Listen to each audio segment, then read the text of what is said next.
गौ माता को राष्ट्रमाता घोषित करने की मांग को लेकर वाराणसी से लखनऊ की पर निकले शंकराचार्य स्वामी अवमुक्तेश्वरानंद का काफिला आज जौनपुर पहुंचा। जौनपुर पहुंचने पर उनका भव्य स्वागत किया गया। सबसे पहले शंकराचार्य अवमुक्तेश्वरानंद जमैथा स्थित मंदिर पहुंचे, जहां उन्होंने विधि विधान से दर्शन पूजन किया और गौ माता को राष्ट्रमाता घोषित किए जाने की अपनी मांग को दोहराया। इसके बाद वे सीधे जौनपुर शहर स्थित कांग्रेस कार्यालय पहुंचे, जहां कांग्रेस जिलाध्यक्ष के नेतृत्व में कांग्रेस कार्यकर्ताओं ने फूल मालाओं से उनका जोरदार स्वागत किया। इस दौरान मीडिया से बातचीत करते हुए शंकराचार्य अवमुक्तेश्वरानंद ने उत्तर प्रदेश की भाजपा सरकार और मुख्यमंत्री योगी आदित्यनाथ पर तीखा हमला बोला। उन्होंने गौ माता के संरक्षण को लेकर सरकार की नीतियों पर सवाल खड़े करते हुए कई गंभीर आरोप लगाए।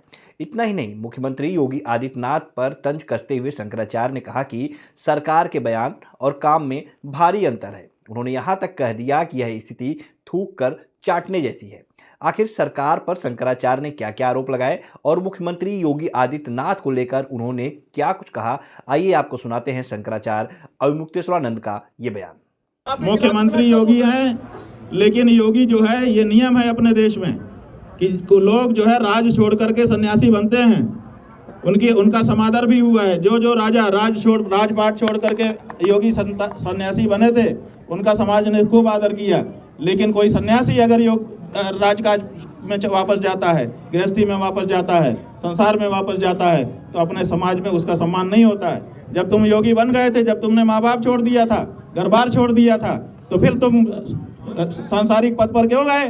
क्यों मुख्यमंत्री होकर के वेतन ले रहे हो? ये हमारा उनसे सवाल है। तो कोई जोगी जो है, गोरखनाथ जी ने कहा था कि जो योगी होगा राजा योगी हो सकता है, लेकिन योगी राजा नहीं हो सकता है। वापस रिवर्स गियर नहीं है, थूक करके चाटना। जिस चीज़ को हमने छोड़ दिया, माने हमने थूक दिया, अब उसको हम फिर से स्वीकार कैसे कर सकते हैं? जो घर बार छोड़ करके, संसार छोड़ करके हम आए थे, उसको फिर से हम कैसे संभालने के लिए जा सकते हैं? तो ये बड़ा प्रश्न है। और आने वाली पीढ़ियों के लिए भी इसमें नज़ीर है कि अगर इनके सामने ये प्रश्न हमने उठा करके निर्णय नहीं किया, तो आने वाले दिनों में हमारे घरों के बच्चे सन्यासी भी बन जाएंगे और नौकरी पेशा और व्यापार भी कर लेंगे, पैसा भी कमाएंगे और साथ साथ में अपने आप को सन्यासी भी कहेंगे। ये दुरंगा मामला हो जाएगा, सन्यास धर्म कलंकित हो जाएगा। इसलिए जरूरी है कि अगर आप घर बार छोड़ करके विरक्त हुए हो, तो विरक्त के अनुसार जीवन यापन करो। और अगर आपको वापस जाना है तो कपड़ा निकालो, सादा ड्रेस पहन करके मुख्यमंत्री बनो। कौन मना करता है? योगी जी को आपके साथ आना चाहिए, आपके अभियान में। हाँ जी, कोई संत धर्म सम्मत बात करता है, तो ऐसी क्या मतलब चीजें आ जा रही है कि वो सरकार के निशाने पे आ जा रहा है, जो लोग सत्ता में? बात यह है कि सरकारों को अब ये वहम हो गया है कि हम सबसे ऊंचे हो चुके, हम जो कहें वही सब लोग करें। भुज बल विश्व वश्य करी, राखिसी को न स्वतंत्र, मंडली का मणि रावण राज करे निज मंत्र।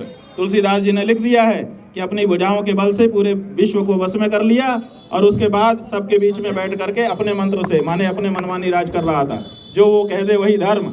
तो अब जो पार्टी है सत्ता में, उसके मन में ये बात आ गई है कि जो संत हमारे अनुसार बोलेगा वही संत है, नहीं तो हम असंत घोषित कर देंगे, उसके ऊपर लांछन लगा देंगे, उसको पीड़ित कर देंगे, उसके ऊपर डंडा पुलिस से चलवा देंगे। ये सब करेंगे। उत्तर प्रदेश की सरकार गौ हत्यारों से चंदा लेकर के राजनीति चमका रही है। हमारे कहने से अगर गौ हत्या बंद करने का कानून बनाएंगे तो चंदा मिलना बंद हो जाएगा। इसीलिए हमसे डर रही है और कोई दूसरा कारण नहीं है। आपको लगता है कि अगली जो सरकारें आएंगी वो आपका अगली जो सरकारें आएंगी उनको ये रहेगा ना कि पिछली सरकार इस कारण से चली गई है, मैं ये काम ना करूं, नहीं तो मैं भी चला जाऊंगा। डर तो होना चाहिए ना। क्या योगी जी को आपके साथ आना चाहिए इस अभियान में? योगी जी को क्यों नहीं आना चाहिए, जब वो भी कहते हैं कि मैं जती हूँ, सन्यासी हूँ, हिंदू हूँ, महंत हूँ, मैं भी गौ भक्त हूँ।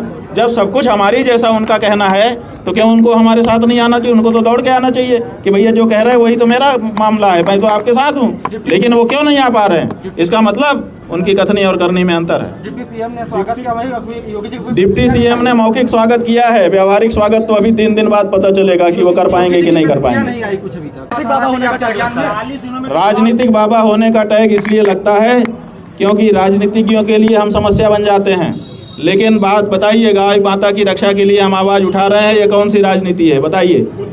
क्या हम अपनी माँ की रक्षा करने की आवाज़ भी छोड़ दें केवल इस वजह से कि हमको राजनीतिक होने का आरोप लगाया जाएगा? हम तो अपनी गाय माता की रक्षा करने के लिए आगे बढ़े हुए हैं। अगर इसमें हमको कोई राजनीति कहता है तो हम क्या कर सकते हैं? अगर हम राजनीतिक होते तो हमारी कोई राजनीतिक पार्टी होती, हम अपने लिए वोट मांगते, अपने व्यक्ति के लिए वोट मांगते, लेकिन हमने आज तक अपने लिए वोट नहीं मांगा है। हम तो पार्टियों से कह रहे हैं कि आइए जो गाय का होगा उसको हम वोट देना चाहते हैं। आप में से कौन है गाय वाला? कोई क्यों नहीं बोल पा रहा है? बोले। जो भाजपा का समर्थन करे वही हिंदू, बाकी तो हिंदू धर्म से ही बाहर घोषित हो जाएगा, ऐसी उनकी मान्यता हो गई है। लेकिन हमारा ये कहना है कि पार्टी आती रहती है, जाती रहती है, जो हिंदू धर्म का पालन करेगा, उसके सिद्धांतों के अनुसार अपने जीवन को बनाएगा, वो हिंदू होगा। जो वेद शास्त्र के अनुसार अपना जीवन ढालेगा वो हिंदू होगा। पार्टी से कोई हिंदू मुस्लिम नहीं होता। लखनऊ के बाद दिल्ली की तैयारी की बात यह है कि हमको पूरे देश में गौ हत्या बंद करवानी है।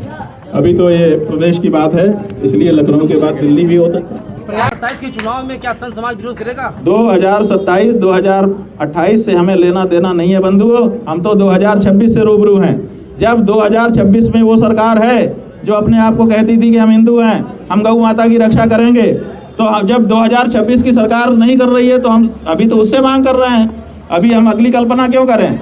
अभी तो हम जो सरकार हमारे वोट से बनी हुई है उसी से हम सवाल पूछ रहे हैं कि तुमने हमसे कहा था, वादा किया था, तुमने हमारा वोट लिया था, बताओ क्यों गौ माता की रक्षा नहीं कर रहे हो? महाराज जी, अगर सरकार आपकी सारी बातें मान लेती है तो आपका सरकार मान लेती है, यहीं से हम उनका जयकारा बोल करके वापस चले जाएंगे। माने तो हमारा कोई लेना देना नहीं है। हम किसी एजेंडे पे नहीं चल रहे हैं। हमारा एक ही एजेंडा है, गौ माता की रक्षा।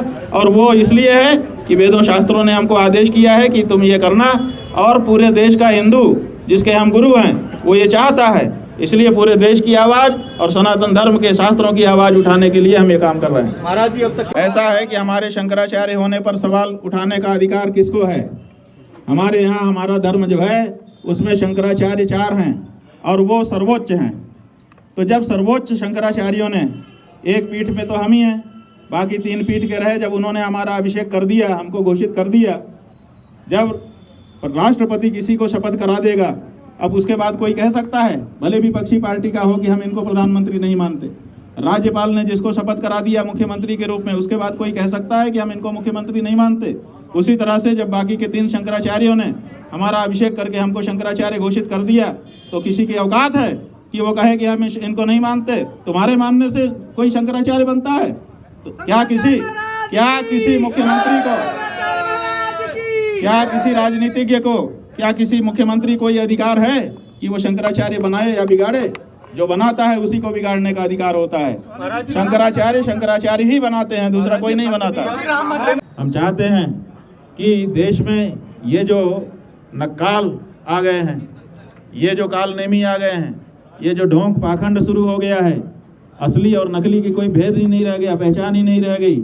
जो चाहे ड्रेस पहन ले, उतने से वो अपने आप को उस रूप में ख्यापित करने लग जाता है। यहाँ पर पुलिस वाले खड़े हैं, हम उनसे पूछना चाहेंगे कि कोई भी खाकी का ड्रेस पहन करके आ जाए, क्या आप उसको पुलिस वाला मानोगे? कहेंगे कि नहीं मानेंगे, जब तक वो पुलिस के रूप में ट्रेनिंग लेकर के नियुक्त होकर के नहीं आया होगा और उसके अनुसार का काम नहीं कर रहा होगा। यहाँ पर दूसरे लोग हैं, अलग अलग वेशभूषा धारण किए हुए हैं। क्या केवल वेशभूषा धारण करने से कोई जिस तरह की वेशभूषा धारण किया है वो हो जाता है? नहीं होता है। उस व्यक्ति को जैसी वेशभूषा धारण की है वैसा आचरण भी करके दिखाना पड़ता है। आप बताइए कि अपने बीच में ऐसे बहुत से लोग हो गए हैं जो गेरुआ कपड़ा पहन करके अपने आप को जोगी जति सन्यासी बता रहे हैं। क्या कोई सन्यासी अपने नेतृत्व में पशु हिंसा कर सकता है? क्या गाय का मांस या दूसरा मांस काट करके पशुओं को बेच सकता है? लेकिन धड़ल्ले से बेच रहे हैं और हमारा ही वोट लेकर के बेच रहे हैं। तो ये जो वेशभूषा का अनादर हो रहा है, जो आचरण कुछ है, वेश कुछ है, वाणी कुछ है, ये जो नकली चीज़ अपने समाज में आ गई है, ये समाज के लिए खतरा है। इसलिए ये जो हमारी यात्रा है, इस यात्रा के माध्यम से हम चाहते हैं कि धर्म युद्ध आरंभ कर दिया जाए। धर्म युद्ध आरंभ होने का मतलब क्या है कि एक लाइन बीच में खिंच जाएगी। जब युद्ध होता है तो एक लाइन खिंच जाती है, कुछ लोग इधर होते हैं, कुछ लोग उधर होते हैं। तो अब कम से कम जो असली होगा वो असली के साथ खड़ा होगा, जो नकली होगा वो नकली के साथ खड़ा होगा। 2 गोल बन जाएंगे और जैसे ही 2 गोल बनेंगे फिर केवल इतनी ही परीक्षा होनी रहेगी कि कौन असली है कौन नकली है। तो पहले 2 गोल तो बने, अभी तक गोल ही नहीं बन रहा था। सब उसी में सावधान 22 पसेरी हो रहा था, उसी में अच्छे लोग पीछे जा रहे थे। जो नक्काल हैं वो आकर के अपना माया जाल फैला करके जनता को मूर्ख बना रहे थे, और जो असली लोग हैं वो भी गेहूं के साथ गुण पीसने की तरह से पिस जा रहे थे। तो इसलिए ये ज़रूरी हो गया कि असली असली एक तरफ हो, नकली नकली एक तरफ हो। जो जैसा होता है वैसे ही की बात उसको अच्छी लगती है और वैसे ही के बाद वो खड़ा होता है जा करके। गायें गायों के साथ चली जाती हैं, हिरन हिरन के झुंड में मिल जाता है, सिंह सिंह के साथ चला जाता है। उसी तरह से जो असली होता है वो असली के साथ चला जाता है, जो नकली होता है वो नकली के साथ चला जाता है। इसलिए हमने बीच में लाइन खींच दी है। अब 2 गोल बनेगा धर्म युद्ध में, और 2 गोल जब बनेगा उसके बाद प्रमाणों की परीक्षा से पता चलेगा कि ये जो 2 गोल बन गए हैं इसमें से एक असली है और एक नकली है। जो असली होगा वो बचा रह जाएगा और जो नकली है उसकी माया का जाल छिन्न भिन्न होकर के समाप्त हो जाएगा, और इस तरह से सनातन धर्म फिर से असलियत में सामने आ जाएगा, जो कि